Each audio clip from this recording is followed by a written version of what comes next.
हाँ जी बेटा, अज आप करना जी chapter number 5 children and womens in sports.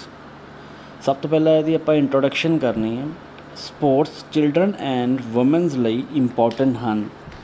Playing sports ਦੇ बहुत सारे physical emotional and interpersonal benefit ਹੁੰਦੇ ਹਨ। अर्ली डिवेलपमेंट ਲਈ sports and physical education fundamental है। Children and youth and physical education and sports के दौरान लर्न किए गए स्किल्स यंग पीपल के होलिस्टिक डिवेलपमेंट विच कंट्रीब्यूट करते हैं। स्पोर्ट्स चिल्ड्रन नू फिजिकल स्किल्स डिवेलप करन, एक्सरसाइज करन, फ्रेंड्स बनाउण विच हैल्प करदियां हन। जनतक सेहत ते फिजिकल एजुकेशन के संभावित प्रभावां नू उजागर करता है। स्पोर्ट्स विच sex, race, religion and nationality दीयां हद्दां पार करन दी पावर हुंदी है। यह हैल्थ नू इनकरेज करता है अते वैलनैस सैल्फ एस्टीम इनक्रीज़ करता है। टीम दे स्किल्स दी सिखलाई दिंदा है। स्पोर्ट्स विच womens defy gender stereotype make inspiring role model बनाउंदी है अते मैनस एंड वूमेंस नू बराबर दिखाउंदी है। जिहड़ियां वूमेंस स्पोर्ट्स करदियां हन उन्हां विच हाई लैवल कॉन्फिडेंस अते and self esteem and depression low level ते हुंदा है। जिहड़ियां वूमेंस स्पोर्ट्स करदियां हन उन्हां दे बॉडी दा एक पॉजिटिव बॉडी इमेज हुंदा है अते ओह जो स्पोर्ट्स नहीं करदियां गर्ल्स एंड वूमेंस नालों फिजियोलॉजिकल वैलबीइंग दे हायर लैवल नू एक्सपीरियंस करदियां हन। उपरों असी ये कंक्लूड कर सकते हाँ कि चिल्ड्रन एंड वूमेंस ਲਈ स्पोर्ट्स विच पार्टिसिपेट करना बहुत ज़्यादा इंपॉर्टेंट है। हाँ जी बेटा, next 5.1 motor development and factor affecting it. Motor development which word motor human body movement नूं दर्शाउंदा है, जदों कि development word growth and changes नूं दर्शाउंदा है जे लाइफ विच प्रोग्रैस नाल वापरदा है।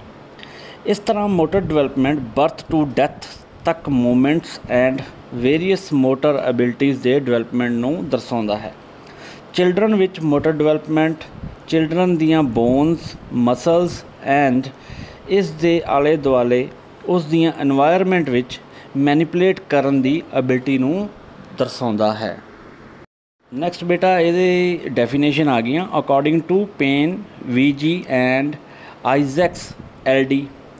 ह्यूमन मोटर डिवेलपमेंट उम्र पर ह्यूमन मोटर बिहेवियर विच चेंजिस उन्हां प्रोसैस जो इन्हां चेंजिस नूं दर्शाउंदा है उन्हां नूं अफैक्ट करन वाले फैक्टर्स की स्टडी है। सैकेंड बेटा जिहड़ी दी डेफिनेशन हैगी आ according to Jacqueline D Goodway PhD David L Gallahue. Motor development life cycle विच मोटर बिहेवियर विच कंटिन्यूस चेंज है। मूवमेंट्स टास्क दियां requirement individual biology and environment दी कंडीशंस दियां आपसी इंटरैक्शन द्वारा लिया जाता है। अगे आ गया जी domains of motor development. Children विच समुचे तौर पर डिवेलप होंदे हैं पर डिवेलपमेंट संबंधी स्किल्स नूं अक्सर डोमेन विच ग्रुप्ड किया जाता है। बच्चे दे डिवेलपमेंट संबंध which word domain specific skills नाल एसोसिएटेड एरियाज नूं दर्शाउंदा है। ये बेटा अगे पॉइंट आ गया पहला कोगनेटिव डोमेन। कोगनेटिव डोमेन आम तौर पर प्रॉब्लम्स नूं लर्न करन, रिमेंबर एंड सॉल्व करन दी एबिलिटी नाल एसोसिएट हुंदा है। इंटलैक्ट और मैंटल एबिलिटी नूं रैफर करता है अते information processing and using involve हुंदा है। Second affective domain social emotional domain. इस डोमेन विच चाइल्ड दी ग्रोविंग अंडरस्टैंडिंग एंड उस दियां इमोशनस दा कंट्रोल इंक्लूड हुंदा है। असी इस डोमेन नूं क्वेश्चन पुछ के ਅੰਡਰਸਟੈਂਡ ਕਰ ਸਕਦੇ ਹਾਂ, ਜਿਵੇਂ ਚਾਈਲਡ ਆਪਣੇ ਕਲਾਸਮੇਟਸ, ਟੀਚਰਸ ਐਕਸੈਕਟਰਾ ਨਾਲ ਇੰਟਰੈਕਟ ਕਰਦੇ ਸਮੇਂ ਕਿਵੇਂ ਫੀਲ ਕਰਦਾ ਹੈ। ਨੈਕਸਟ ਬੇਟਾ ਥਰਡ ਹੈਗਾ ਜੀ ਸਾਈਕੋਮੋਟਰ ਡੋਮੇਨ। ਇਹ ਬਾਡੀ ਮੂਵਮੈਂਟਸ ਐਂਡ ਫੈਕਟਰਸ ਨਾਲ ਕੰਸਰਨਡ ਹੈ ਜੋ ਮੂਵਮੈਂਟ ਨੂੰ ਅਫੈਕਟ ਕਰਦੇ ਹਨ। ਮੋਟਰ ਡੋਮੇਨ ਵਿੱਚ ਸਕਿੱਲ ਬੱਚੇ ਦੇ ਬਾਡੀ ਦੀਆਂ ਲਾਰਜ ਐਂਡ ਸਮਾਲ ਮਸਲਸ ਨੂੰ ਕੰਟਰੋਲ ਕਰਨ ਅਤੇ ਯੂਜ਼ ਕਰਨ ਦੀ ਐਬਿਲਿਟੀ ਨਾਲ ਰਿਲੇਟ ਕਰਦਾ ਹੈ। ਅਸੀਂ ਬੱਚੇ ਦੀ ਉਸ ਦੀ hand writing, movement of running, throwing, catching, jumping etcetera ਦੀ ਜਾਂਚ ਕਰਕੇ ਉਸ ਦੇ ਸਾਈਕੋ ਮੋਟਰ ਡੋਮੇਨ ਨੂੰ ਐਗਜ਼ਾਮਾਈਨ ਕਰ ਸਕਦੇ ਹਾਂ। Number 4 physical domain. Physical domain changes development ਨੂੰ ਕਵਰ ਕਰਦਾ ਹੈ, ਜਿਸ ਵਿੱਚ ਸਾਈਜ਼ ਸਟਰੈਂਥ ਵਿੱਚ ਵਾਧਾ ਇਨਕਲੂਡ ਹੁੰਦਾ ਹੈ। ਇਹਦੇ ਵਿੱਚ ਬੇਟਾ ਸਾਈਜ਼ ਅਤੇ ਸਟਰੈਂਥ ਆ ਜਾਂਦੀ ਹੈ। ਅਸੀਂ fitness, height, weight, fat etcetera ਨੂੰ ਐਗਜ਼ਾਮ ਕਰਕੇ ਫਿਜ਼ੀਕਲ ਡੋਮੇਨ ਦੀ ਜਾਂਚ ਕਰ ਸਕਦੇ ਹਾਂ। ਰੋਡ ਕ੍ਰੋਸਿੰਗ ਕਰਨ ਵਾਲਾ ਚਾਈਲਡ ਇੱਕ ਐਗਜ਼ਾਮਪਲ ਹੈ ਜੋ ਮੋਟਰ ਡਿਵੈਲਪਮੈਂਟ ਦੇ ਆਲ 4 ਡੋਮੇਨਸ ਨੂੰ ਪ੍ਰਦਰਸ਼ਿਤ ਕਰ ਸਕਦਾ ਹੈ। ਉਸ ਨੂੰ ਰੋਡ ਸੇਫਟੀ ਰੂਲ ਪ੍ਰਤੀ ਅਵੇਅਰ ਹੋਣਾ ਚਾਹੀਦਾ ਹੈ। ਰੋਡ ਕ੍ਰੋਸਿੰਗ ਕਰਨ ਲਈ ਫਿਟ ਇਨਫ ਹੋਣਾ ਚਾਹੀਦਾ ਹੈ। ਵੈਲ ਕੋਆਰਡੀਨੇਟ ਨਾਲ ਚੱਲਣ ਵਾਲੀਆਂ movements and roads safety rules ਦੀ ਪਾਲਣਾ ਪ੍ਰਤੀ ਪੋਜ਼ੀਟਿਵ ਐਟੀਟਿਊਡ ਉਹਦਾ ਹੋਣਾ ਚਾਹੀਦਾ ਹੈ।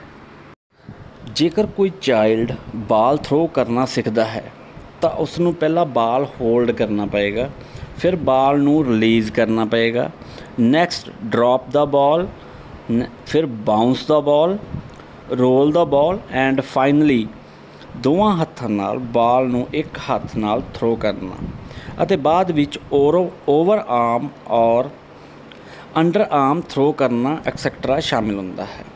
Motor development organised and systematic ਹੋਣਾ ਚਾਹੀਦਾ ਹੈ।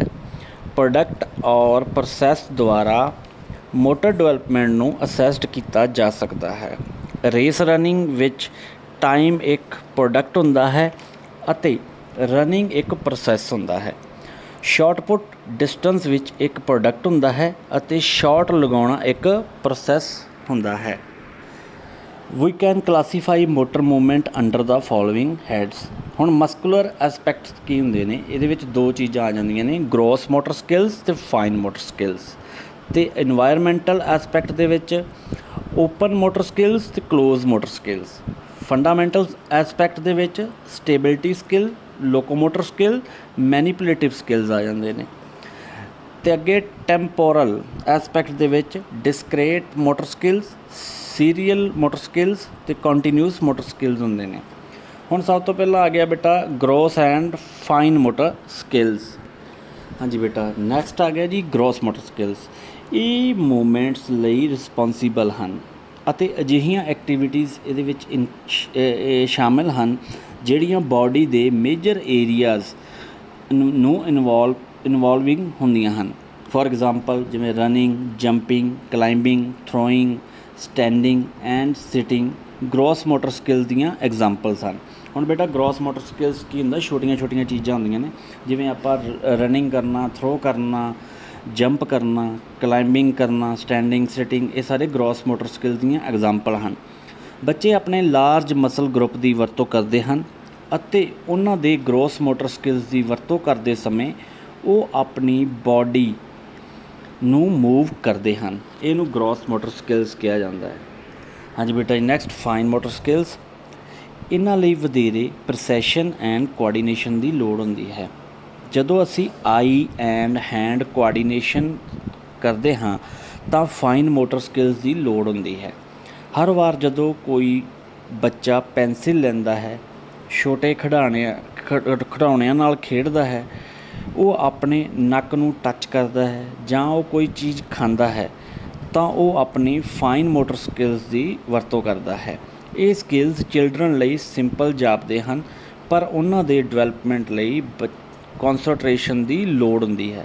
ਹੁਣ ਬੇਟਾ ਫਾਈਨ ਮੋਟਰ ਸਕਿੱਲਸ ਬਿਲਕੁਲ ਛੋਟੀਆਂ ਛੋਟੀਆਂ ਚੀਜ਼ਾਂ, ਜਿਵੇਂ ਬੱਚਾ ਕੋਈ ਚੀਜ਼ ਖਾ ਰਿਹਾ, ਆਪਣੇ ਨੱਕ ਨੂੰ ਟੱਚ ਕਰ ਰਿਹਾ ਵਾ, ਆਪਣੇ ਟੋਇਜ਼ ਨਾਲ ਖੇਡ ਰਿਹਾ ਵਾ, ਪੈਨਸਿਲ ਨੂੰ ਬੱਚਾ ਫੜਦਾ ਵਾ, ਇਹ ਸਾਰੀਆਂ ਫਾਈਨ ਮੋਟਰ ਸਕਿੱਲਸ ਦੇ ਵਿੱਚ ਆ ਜਾਂਦੀਆਂ।